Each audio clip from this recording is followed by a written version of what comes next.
ওমর ফারুক রাদিয়াল্লাহু তাআলা আনহু তিনিও দাঁড়িয়ে গেলেন।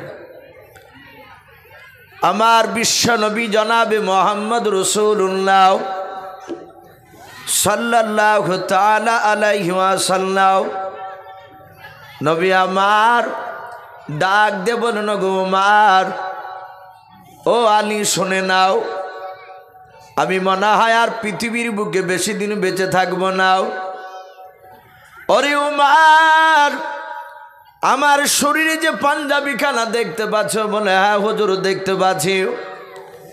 নবী আমার ডাক দিয়ে বলেন, ওমর শুনে নাও, আমি যদি ইন্তেকাল করে যাই, আমার ইন্তেকাল করার পর আমার শরীর থেকে পাঞ্জাবি খানা খুলে নেওয়ার পর, ওরে ওমর, এই পাঞ্জাবি খানা তোমার কাছে যত্ন করে রেখে দেবা। বলুন সুবহানাল্লাহ। ওমর ফারুক রাদিয়াল্লাহু তাআলা আনহু তিনি মনে মনে চরম আনন্দিত যে আমার বিশ্ব নবীজির পুরা একটা পাঞ্জাবি। হযরত ওমরকে বলুন, ওমর আমার ইন্তেকাল করার পর এই জামাটা তোমার কাছে যত্ন সহকারে রেখে দেবা।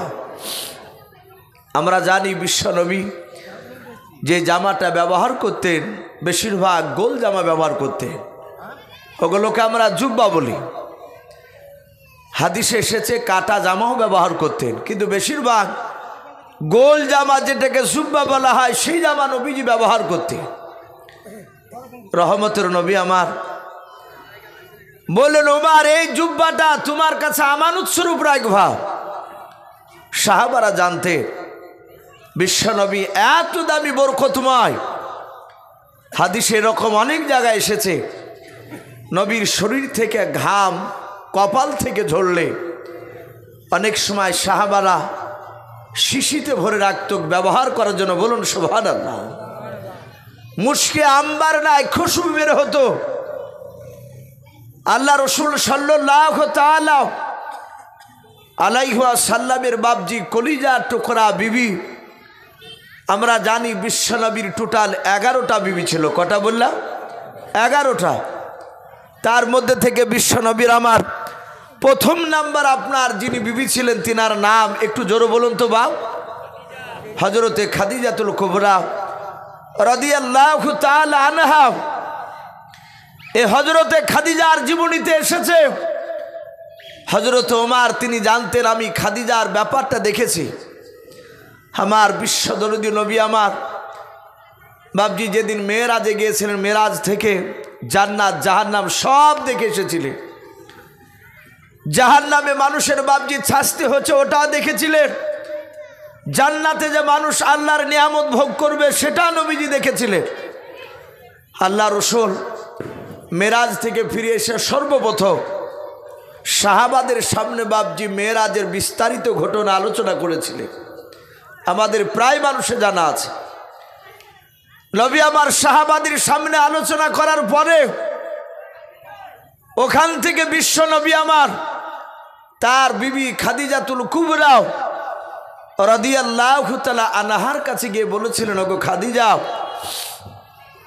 আমি জাহান্নামে দেখলাম নারী আর পুরুষের শাস্তি হচ্ছে, কিন্তু আমি দেখলাম পুরুষের তুলনামূলক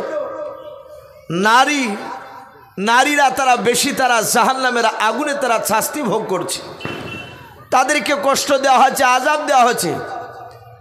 এই খাদিজা, তুমি সাবধান হয়ে যেও।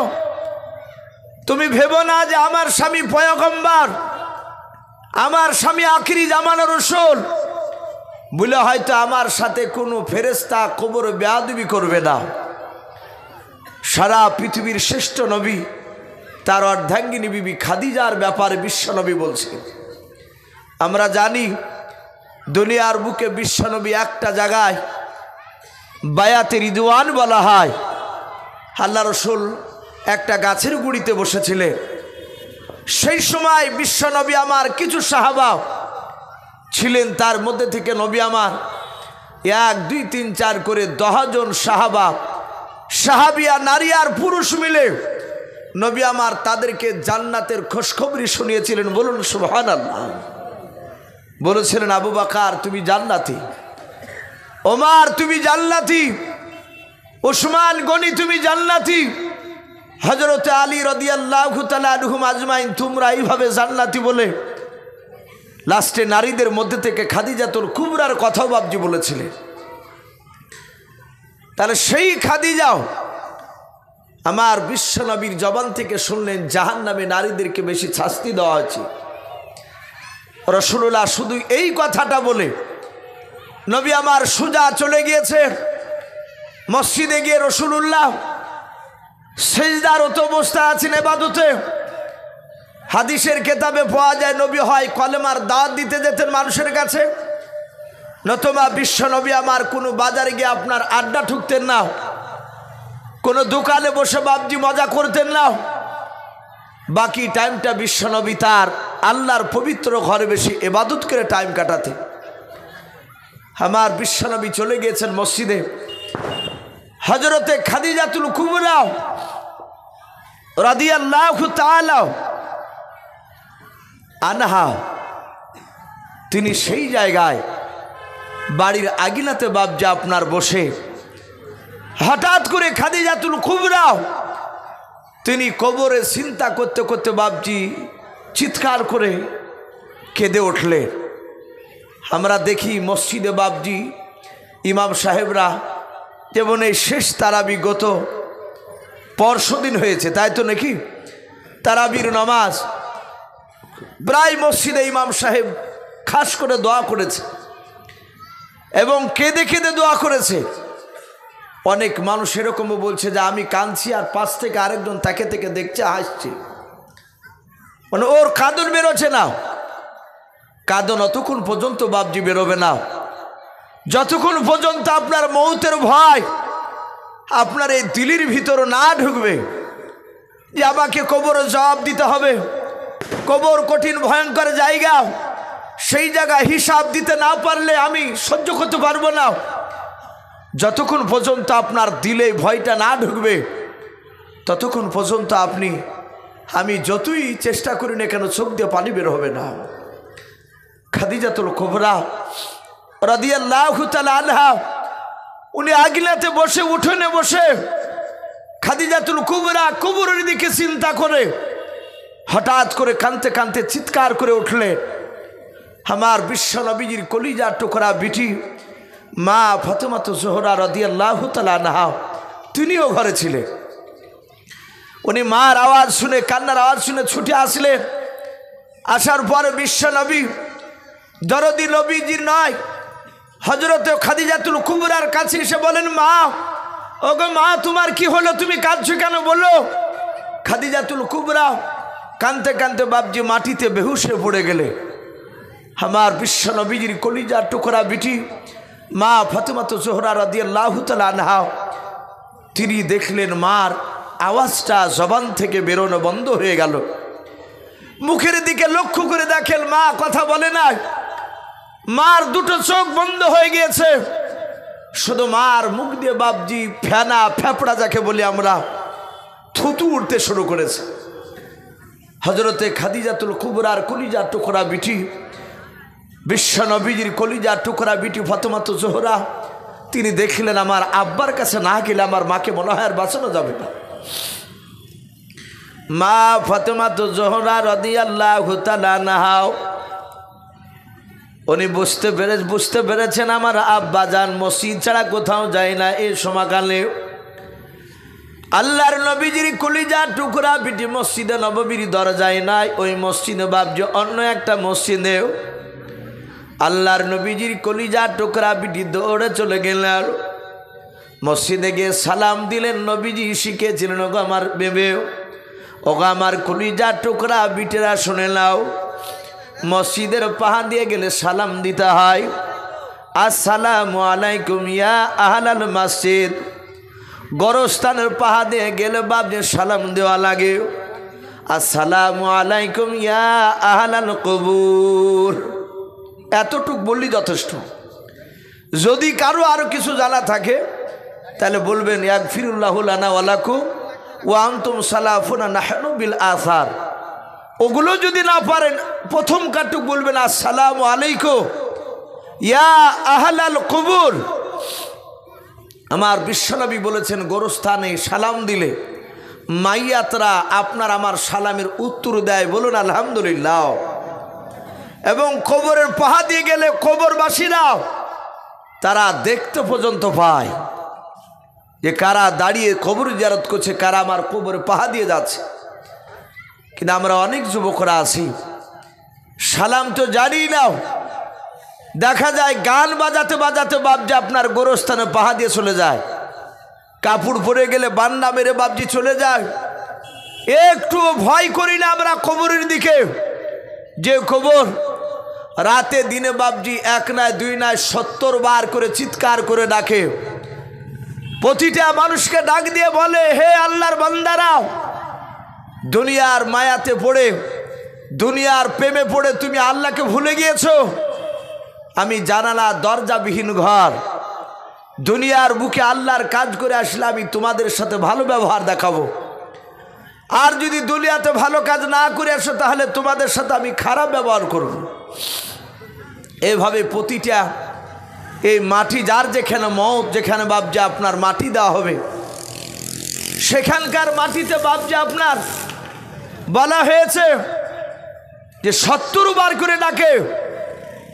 আমার বিশ্বনবী জনাবে মোহাম্মদ রাসূলুল্লাহ সাল্লাল্লাহু আলাইহি ওয়াসাল্লামের কলিজার টুকরা বিটি মসজিদে গিয়ে সালাম দিলেন, আসসালামু আলাইকুম ইয়া আহলাল মসজিদ।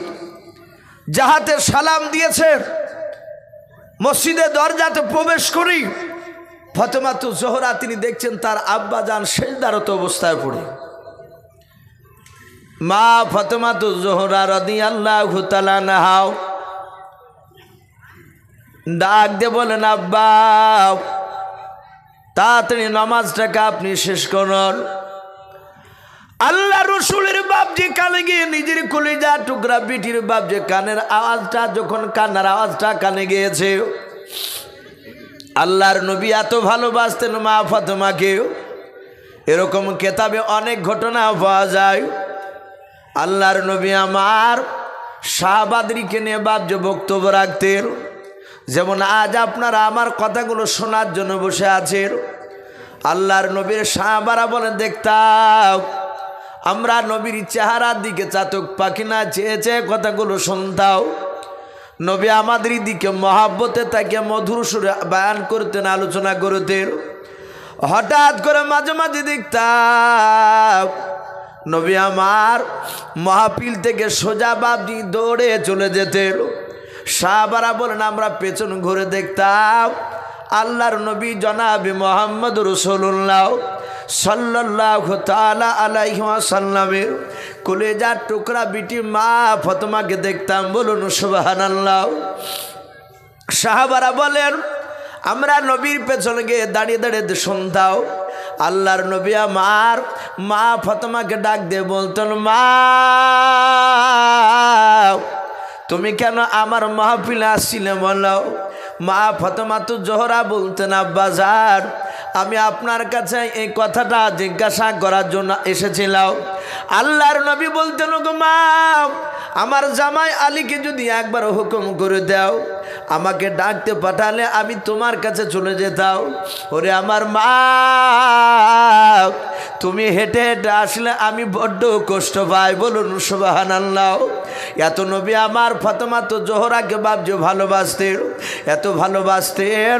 আল্লাহর নবীজির বাপজি কলিজার টুকরা বিটির বাপজি ফাতেমার গলার আওয়াজটা শোনার পর নবী আমার তাড়াতাড়ি বাপজি ডান দিকে বাম দিকে সালাম ফিরলেন। ফেরার পর আল্লাহর নবী বলেন, গো আমার ফাতেমা মা বলো কেন তুমি নামাজ তাড়াতাড়ি শেষ করতে বললে বলো। ফাতেমাতু জোহরা ডাক দিয়ে বলুন, গো আমার আব্বাজান আমার মনে হয় এতক্ষণ পর্যন্ত জনম দক্ষিণে মা আমার পৃথিবীর বুকে বেঁচে নাই। ও গো আব্বা আপনি তাড়াতাড়ি চললেন। বলে কেন রে মা। বলে আব্বাজান আমি জানি না মার কি হয়েছে, আমি দেখলাম ঘরের ভিতরে আমি বসেছিলাম গো আব্বা, আমার মার হঠাৎ করে দেখলাম গলার আওয়াজ কান্নার আওয়াজ শুনতে পেলাম। ওগো আব্বা, আমি ঘর থেকে বেরিয়ে দেখলাম মা উঠোনের ওপর কাঁদতে কাঁদতে মাটিতে বেহুশ হয়ে পড়ে গেল। আমি কয়েকবার মা মা করে ডাকলাম, আব্বা, আমার মা আমার ডাকে সাড়া দিল।